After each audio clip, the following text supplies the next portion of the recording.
Today we're diving deep into the story of one of the most famous names in all of Dungeons and Dragons mythos. A name you've seen in spellbooks, monster manuals, and published tomes across multiple editions. But how much do you actually know about the wizard behind this curtain? This is the story of Mordenkainen, Archmage, World Watcher, Multiversal Traveller, and sometimes Madman. If you've played Dungeons and Dragons for even a few sessions, you've likely encountered spells like Mordenkainen's Magnificent Mansion, Mordenkainen's Faithful Hound, or Mordenkainen's Sword. Maybe you flipped through Mordenkainen's Tome of Foes or Monsters of the Multiverse. His name is everywhere, on spells, books, and theories of arcane power. He's like the Einstein of D&D, except instead of relativity, he's mastering reality itself. But here's the twist. Most players know the name, but not the story. So let's try and fix that.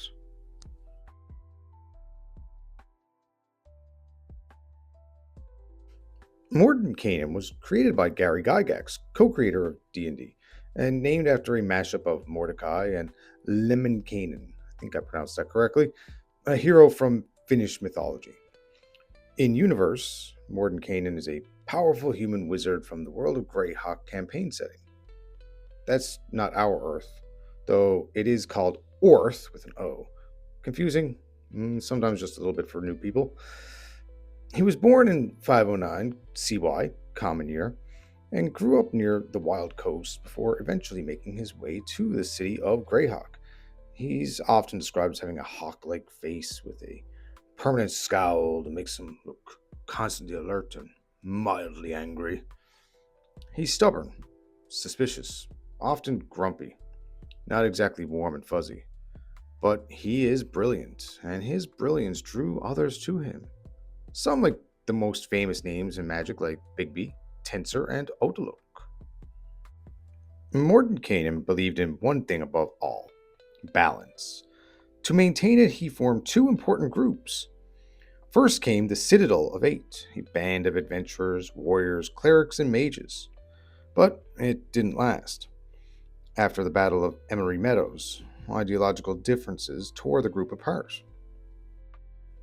Formed after 561 CY Common Year and dissolved in 569 CY Common Year, the Citadel of Eight was Mordenkainen's first attempt at assembling a group to maintain balance across Orth.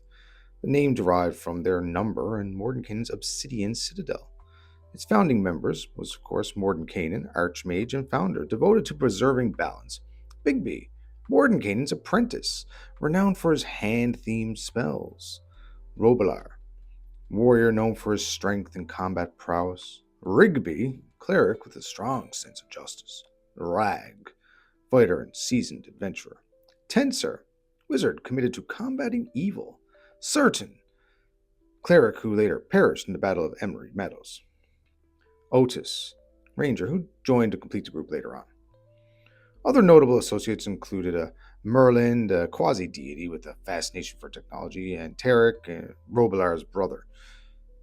The Citadel's dissolution was influenced by internal disagreements and the tragic death of Certain, which deeply affected the group's cohesion.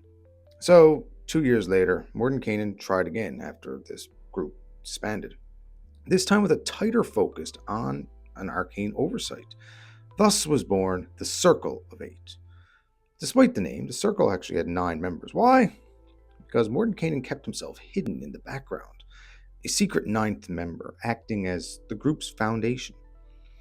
The Circle's goal wasn't to spread good or crush evil. No. It was to make sure no side gained too much power.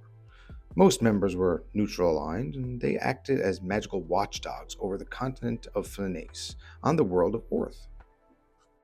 Established in 571 CY by Mordenkainen, the Circle of Eight was a more focused assembly of powerful wizards, aiming to monitor and maintain the balance of power across the Flanace. Despite its name, the Circle comprised 8 members, plus Mordenkainen, who often operated behind the scenes. Its original members included Mordenkainen, Archmage and Orchestrator of the Circle, Bigby, Master of Abjuration Magic, Bucknard, Specialist in Enchantment Spells, Dramage, conjuration expert with a secretive nature. Leomund, known for his extra-dimensional spells. Nystel, illusionist famed for his protective magics. Otto, illusionist with a passion for music and cuisine. Rari, initially a member, later betrayed the circle. There were some subsequent members over the years. Tensor rejoined the circle after Leomund's departure. Otoluk joined later, president of Greyhawk's Society of Magi. Jalarzi Salavarini, first female member, joined the circle in its later years. In that world, there's no group more famous than Mordenkainen and the Circle. Eventually, the Circle faced a threat that even they weren't prepared for. Rumors surfaced of a powerful force seeking to ascend to godhood. And not just any force. Vecna, the Whispered One, the Lord of Secrets. A former lich turned god whose name still chills even veteran adventurers. The Circle discovered the Hand and Eye of Vecna, two artifacts tied to his ascension. They realized the danger Vecna posed to the balance of the world, so they acted. But Mordenkainen wasn't with them, and without him, the Circle went into battle, and was utterly annihilated. Only Mordenkainen remained. Now alone, he mobilized allies, apprentices, companions, former friends, and led a desperate mission to banish Vecna. Some say divine intervention played a part. Whatever the truth, Mordenkainen succeeded, and Vecna was driven off. And somehow Mordenkainen collected the remnants of the Circle and cloned them, bringing his comrades back from the dead, a magical feat few wizards in any realm could pull off. But the cost was immense. He spent years restoring order, and during that time, the world remained vulnerable.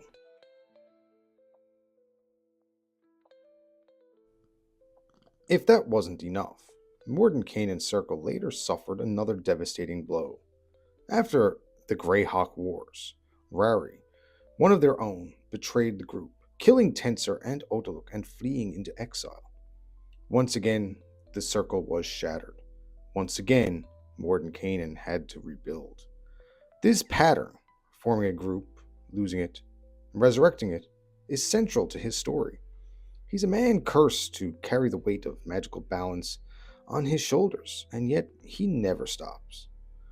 Tensor was later resurrected, but chose not to rejoin. The Circle was eventually reconstituted with new members to continue its mission.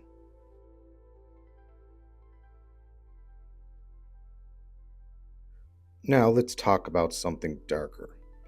After the Vecna crisis, Mordenkainen's journey took him beyond Greyhawk, into the shadowy gothic horror setting of Ravenloft. In Curse of Strahd, we learn of a mysterious figure known only as the Mad Mage of Mount Baratok. A once powerful spellcaster, now raving mad, living as a hermit in the mountains above Barovia. Later in the campaign, it's revealed that Mage is in fact Mordenkainen. Driven by his obsession with balance, he entered Barovia to defeat Strahd von Zarovich, the vampire lord who ruled that land. But Mordenkainen underestimated Strahd. He was defeated, his spellbook and staff lost, and he was thrown from the cliffs into the river below. He survived, but his mind didn't. Since then, he's wandered the mists of Barovia, still a magical powerhouse, but shattered. His memories faded, his purpose twisted, and yet, part of him still fights.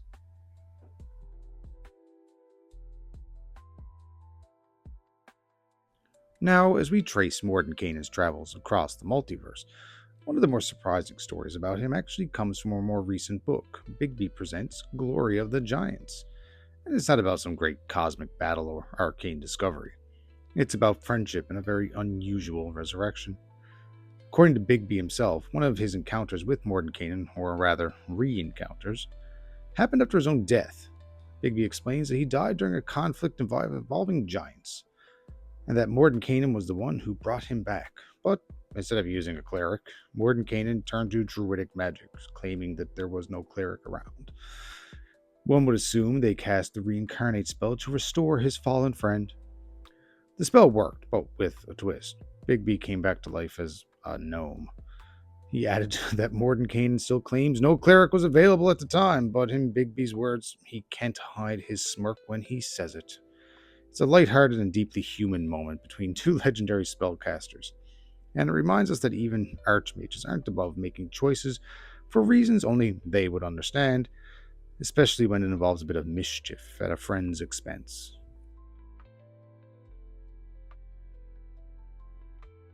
Despite all of this, or maybe because of it, Mordenkainen has become more than a wizard. He's become a multiversal force. In official D&D canon, he has traveled between campaign settings, meeting other legendary figures like Elminster of the Forgotten Realms or Dalamar of Dragonlance. In fact, Ed Greenwood, Elminster's creator, wrote in Dragon magazine that he once hid inside a suit of armor to eavesdrop on a conversation between Mordenkainen and Elminster.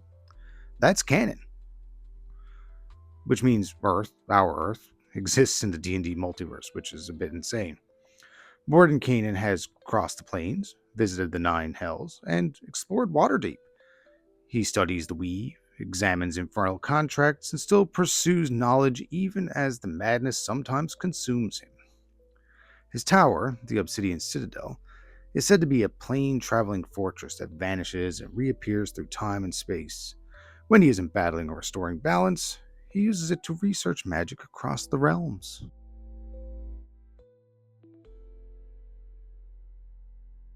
Today, any wizard in any campaign setting can cast spells with Mordenkainen's name, from Faerun to Eberron to Orth. We read his books, study his spells, quote his philosophy.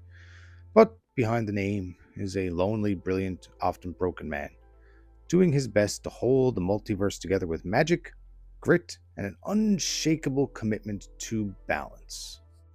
Thanks for watching, everyone.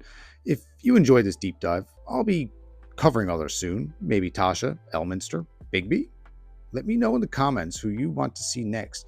And as always, may your adventures be epic, your dice roll high. This is James from the Dungeon Puffin. Please like and subscribe, and I'll see you guys later.